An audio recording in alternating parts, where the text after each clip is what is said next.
Hi friends, welcome to my channel. তোমরা কেমন আছো? আমিও চলে এলাম একটা অন্য ভিডিও নিয়ে। তো আজকে করছি আমি গাজরের হালুয়া। তো গাজরের হালুয়া করার জন্য গাজরগুলো আমি প্রথমে গ্রেট করে নিয়েছি, তারপর কড়াই চাপিয়ে দিয়েছি। দেখো কড়াইটা আমার গরম হয়ে গেছে। এখানে আমি 2 চামচ থেকে 3 চামচ মতো দিয়ে দিয়েছি ঘি, আর ঘিটা আমার কিন্তু গলে গিয়েছে। আর দেখো গ্রেট করা এই গাজরটা কিন্তু আমি দিয়ে দিচ্ছি, তেলের মধ্যে দিয়ে দিলাম। গাজরগুলো কিন্তু খুব ভালোভাবে আমাদের ভাজতে হবে, যাতে গাজরের যে স্মেলটা থাকে ওই স্মেলটা যাতে না আসে।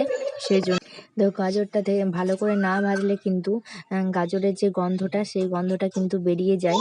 সেই জন্য গাজরটা কিন্তু ভালোভাবে ভেজে নিতে হবে। আর গাজরটা ভাজলে কিন্তু যে গাজরের রঙটা কিন্তু চেঞ্জ হয়ে যাবে। দেখো তোমরা দেখতে থাকো। গাজরটা কিন্তু আমি ভালোভাবে 15 থেকে 20 মিনিট ধরে কিন্তু ভালো করে ঘিয়ের সঙ্গে ভাজবো। তোমরা সাদা তেল ব্যবহার করতে পারো, কিন্তু আমি ঘিয়ের সঙ্গেই ভাজলাম, ঘি দিয়েই ভেজেছি। তোমরা এইরকম তেলও ভাজতে পারো। তো দেখো আমি এইরকম করে ভাজতে থাকছি। আর এইদিকে আমি গাজরের হালুয়াটা কিন্তু বানাবো গুড়ের। গুড় ছাড়া কিন্তু আমাদের বাড়িতে কেউ খায় না। আমি যখনই কিছু বানাই, পায়েস বা অন্য কিছু, তখন আমি গুড়েরই বানাই, চিনির বানাই না। তো সেই জন্য আমি গুড়টা গোলানোর জন্য আমি এক ফ্যানে চাপিয়ে দিয়েছিলাম। এদিকে আমার গুড়টা গলতে থাকুক। আর দেখো আমি কিছু ড্রাই ফ্রুটস নিয়ে নিয়েছি, কিশমিশ, কাজু বাদাম, আর এখানে নিয়েছি এলাচ। ওইগুলো আমি গাজরের সঙ্গেই কিন্তু ভেজে দেব, মানে ভাজবো।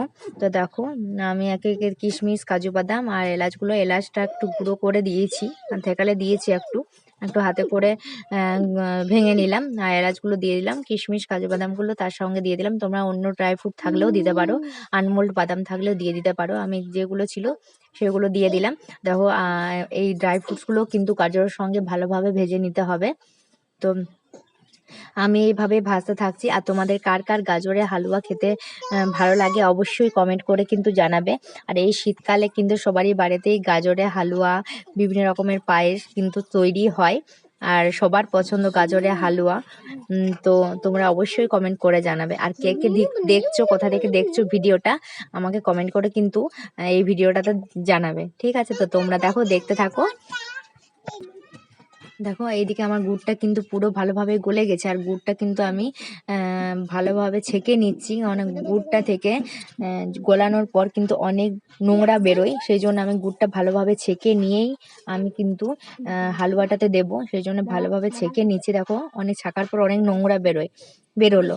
তো দেখো এইদিকে আমি হালুয়াটা কিন্তু, মানে গাজরটা ভালোভাবে ফ্রাই করা হয়ে গেছে। আর গাজরটাতে এবার দিয়ে দেবো দুধ না দিলে তো গাজরটা হালুয়াই হবে, মানে হবেই না। তো সেই জন্য দেখো আমি দুধ দিয়েছি আমি মোটামুটি 500 গ্রাম মতো।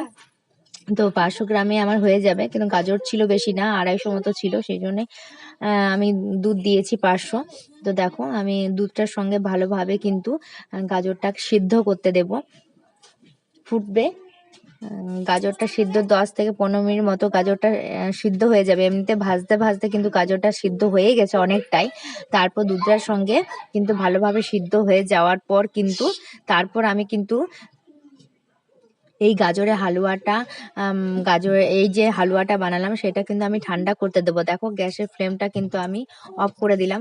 আর গাজরের হালুয়াটা ঠান্ডা না করলে কিন্তু এই গুড়টা দেওয়া যাবে না, কারণ গুড়টা দিলে কিন্তু গাজরের হালুয়াটা ফেটে যাবে। তো দেখো আমি দুটোই ঠান্ডা করে নিয়েছি।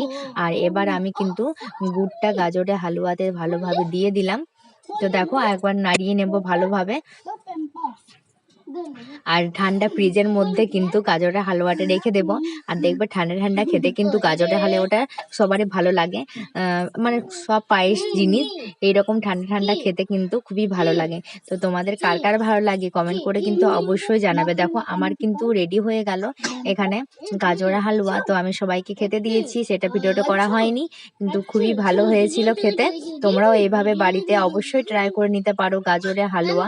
আর কি কি ভিডিও তোমরা দেখতে চাও অবশ্যই কিন্তু আমাকে কমেন্ট করে জানাবে যে তোমরা কি কি রেসিপি দেখতে চাও। তো ভালো লাগলে অবশ্যই কমেন্ট করবে।